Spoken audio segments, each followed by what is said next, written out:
okay? Another what's sold. We're going to go through the month of October, and I'm going to show you just a few items, a couple of high-priced items that I've flogged off, a couple of RA items, a couple of unique items, and just a few bits and pieces that I sold. So this was officially my first month as a full-time reseller, and it's been a little bit inconsistent, I won't lie. There's been a few inconsistencies as such, because it's just been a bit up and down at the minute, but it's still ticking along well. I've had good sales. My numbers are still high, so I'm not complaining there. It's just some days seem to have been really quiet, whereas other days just kind of boom. So it's, very bizarre. But anyway, we're going to get into these first few things. So this one I'm going to show you first because it's sold on the last day of October. Sold on the 31st, and it is this Raiders jacket. I picked it up for anywhere between 30 to 50 cents. Now, there was a $5 filler bag at a church that had been shut since the start of COVID, and I was lucky enough to be driving past, right place, right time. I was the first bloke in there. So the $5 filler bag I actually showed on Instagram. There was a bunch of G-Star jeans, Levi's, and all that sort of stuff, and this jacket. So it was hard to gauge a price on it because they were the Los Angeles Raiders, and they changed to Oakland Raiders in around 94, 93, 94, 95. I don't actually follow the sport, but anyway, so I couldn't find any actual comps on this actual jacket, so I just priced it really high, which is something I like to do, and I had about $500-600 on it, then was just throwing really low offers. People get $200 discount, they think it's great, but anyway, a $390 offer was accepted to a bloke in the UK, and he paid, it cost only $48 to ship it over there, so very happy with that. That was a very good sale, that one. So since we're talking vintage, that was a vintage jacket. I'm going to talk this t-shirt, which isn't vintage. Now, it's sold as an Iron Maiden. I bought this this came out of that bulk lot that I got, that I showed not long ago with the t-shirts. And a lot of the t-shirts in that were vintage. There was a lot that wasn't. This one wasn't. So it goes to show the specific bands do really well, because this was actually from 2010. So technically it's only 10 years old. It's not vintage. So it's still fetched $180, and that also went international. So definitely make sure you got international on with these sorts of things, because they quite often, I've sold a lot of stuff internationally, like the t-shirts and more so the vintage, but this one was just a modern all-over print, and it was highly desirable, and someone wanted it, so keep your eye out for them. Now I'm going to show you a couple of little RA items that I sold regularly over October and before then, and I've picked these up just because I know they are big products and very, very popular. Anyway, the first one I'm going to show you is these Pokemon figures. Now, at the minute, Pokemon's huge, more so the cards than anything, but Pokemon is absolutely booming. Now, these things here I've been selling pretty consistently, and what I'm doing and the way I'm selling them to make money is doing little bundles. So here's an example of this one. They've been going for anywhere between $60 to $80. But this is a basic example of the bundles that I'm doing. Bundles are 3. Now, these cost me $10 a piece. And what I do, I've put these into the 3 starter Pokemon, as they call them, or the base Pokemon, which is, you got your Charmander, Bulbasaur, and Squirtle. This is the next evolution of them, and I've put the 3 of them together. So you've got Charmeleon, you've got Ivysaur, and you've got Wartortle. So they all evolve into, the first ones evolve into these ones. So I've put them together. It's just a random one that I've done now. These aren't just the only ones you can pick up. There's heaps of them. You can get your Pikachus and all the other little fucking things, whatever they're called. So I just make my own little bundles up, simple as that. And this particular bundle is the most popular one because they are the starters. If I put them, I can put more to it, I can put less to it, you can do whatever you want. But this seems to work well for me, and I'm just generating $60 to $80 every time. And look, Pokemon's popular. You can pick these up at KMART for $10 each. So worth looking into if you want to get into a bit of the RA stuff. This next item was also RA. I bought out the wrestler in the shop. There wasn't many, but it's this Teenage Mutant Ninja Turtles sewer play set. Now, these were clearing. I think these are at Big W, and I think they were around the $30 mark. I'm not sure, but I've actually picked these up for $15 at a local toy shop. So it's always worth looking in all your different toy shops that you got around town. we have Toy Kingdom and Toy World here, I think. And quite often when they bring in new stock, they'll just clear stuff fairly cheap. And there hasn't been a lot of new stock coming in because of COVID. They've actually had a lot of empty shelves in certain areas, but they're starting to get the stock in now and they're starting to clear things out. They had these sets here for $15 and I bought them and they are selling piece of piss for $60. So not complaining. Keep your eye out for them, but they're probably going to cost you more if you pick them up. I think they're a Big W, but they're probably going to cost you a little bit more. But just have a look at your little toy shops, your local toy shops, and do your comps on everything, because these ones I've picked up and they are ticking along well. So very happy with that. Multiple listing, very easy to photograph. It's all new in the box. No complaints there. Now, I don't have the biggest amount of video game knowledge. I've got a few resellers around me that I chat to regularly that help me out with a lot of stuff.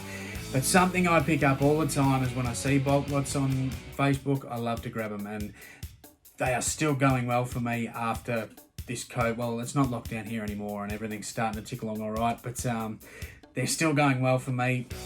Even Melbourne's starting to open up now. So here's just a couple. There was this Xbox here and this Wii here that I picked up.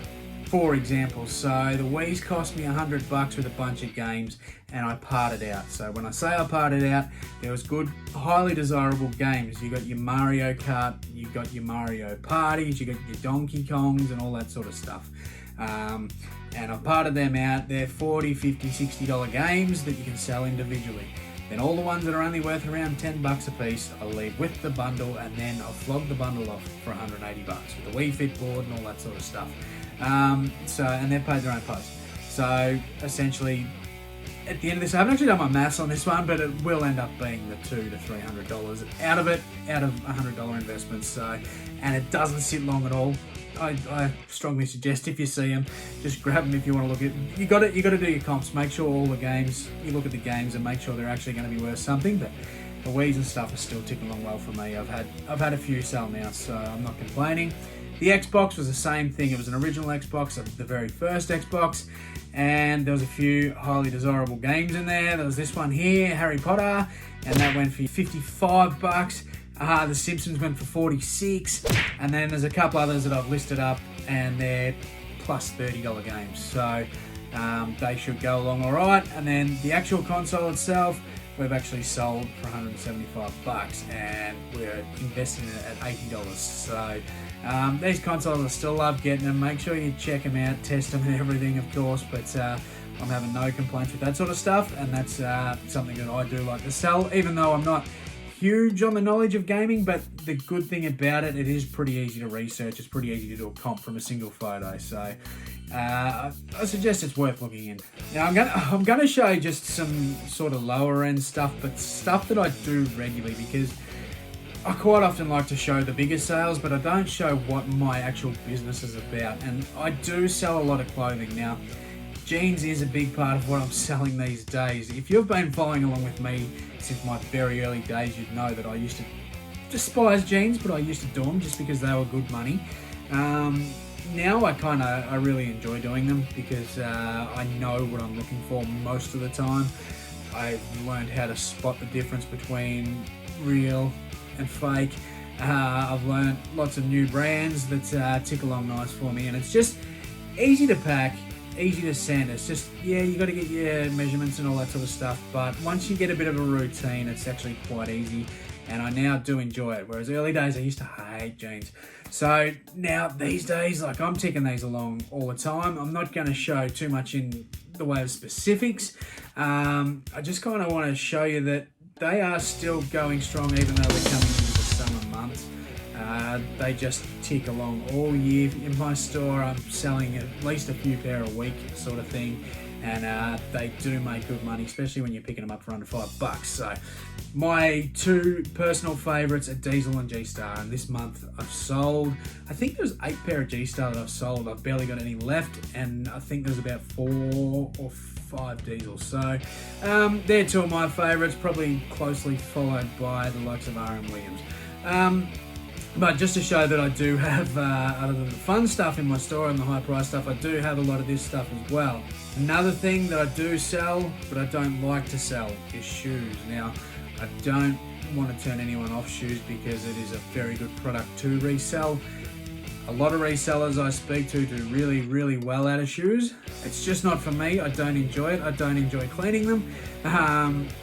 It's just, I still sell them, and I only pick them up when they're in really good condition. So basically my two favourites to pick up, as everyone knows me, they know I love a good footy boot. And they are still ticking along too. People are still buying them all around the world. International postage on, because people play different outdoor sports all around the world. The footy boots, you usually pick them up cheap. So I've preached that in the past, and I'll still do it because they sell really well. And I'll still sell a pair of them at least every fortnight. So they're honestly my favourite type of shoe to sell, followed by the basketball shoes. I will pick up Nike, Jordan, Air, certain Adidas basketball shoes. If they're in good condition, I will still get them, and I'll show a random pair.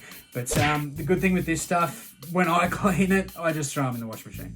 Some of the footy boots, because they're built to last, and never had an issue.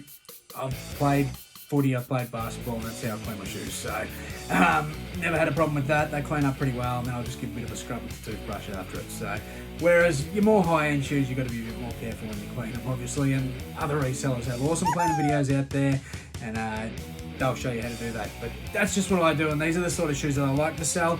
And in October, I still sold basketball shoes, and I still sold footy boots. A couple other things is shorts. At the moment, it's October. One of the last things I generally look at is the shorts. In the past, coming into summer, these have been just going awesome for me. It's not just the boardies, it's the just your casual chino shorts, all styles of shorts, jean denim shorts, everything. And the branding doesn't have to be super high end. So I'm picking up stuff just like your surf brands like Quicksilver, Rip Curl, and Billabong and stuff for $3-4 and selling them for $20 to $25 to $30 plus their post. So I do get good money out of that. I'm not sure how many people actually look into shorts because I haven't seen a lot of people talk about getting shorts, but just being summer, it's picked up and they're going really well for me. So I've actually put a lot of time into getting them up first, because look, I'm selling a pair at least every couple of days.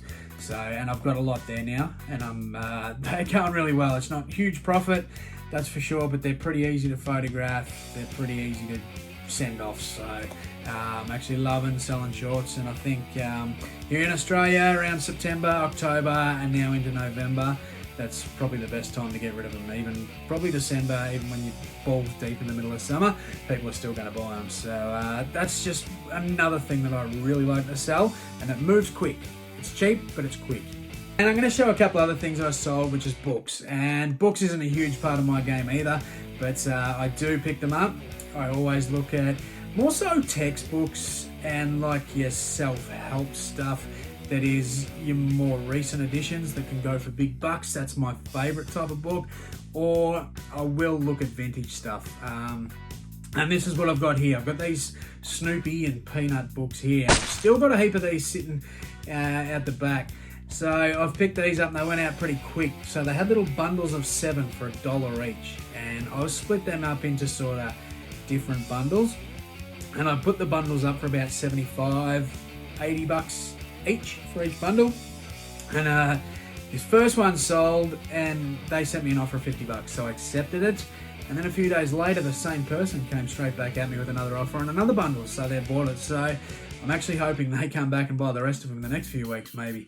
But definitely the Peanut stuff is collectible. Snoopy stuff is collectible. Keep your eye out for these books. And look, they went really quick and really well. Then there was also these Goosebumps. If you do follow me on Instagram, I'll put it up there and it's in my description. If you do want to follow me and you don't follow me. And Goosebumps first edition stuff, I think most of us know that they actually go quite well. Highly desirable. These were in pretty bad condition. Some of the spines on these were pretty messed up. And they were all together, they were all readable obviously, but some were ex-library books.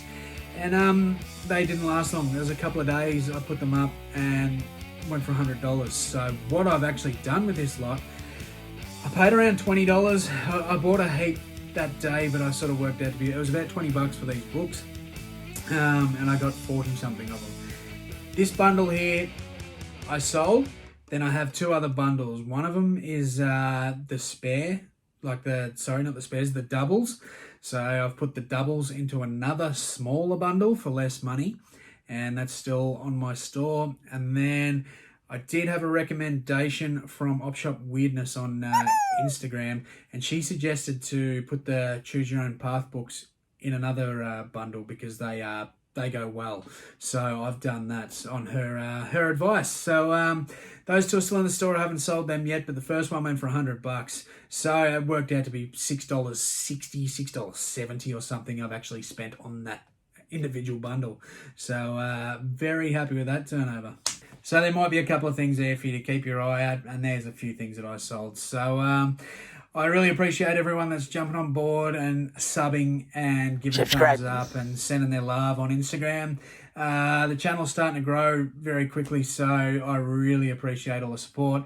Some awesome people out there now have a podcast that is on Spotify, it is on iTunes, and it is on SoundCloud. If you want to check that out, Diary of a Flipper, just look it up. It's the same name on all of my socials, and you can find me on Instagram if you need to have a chat. I've been playing around with TikTok too, but I haven't got my head around that one yet. So I'm going to keep pumping out these videos. On Thursdays, I've been doing my interrogations, and they've been going well. I've had some awesome guests on there, which is also on the podcast. So I really appreciate all the support from everyone.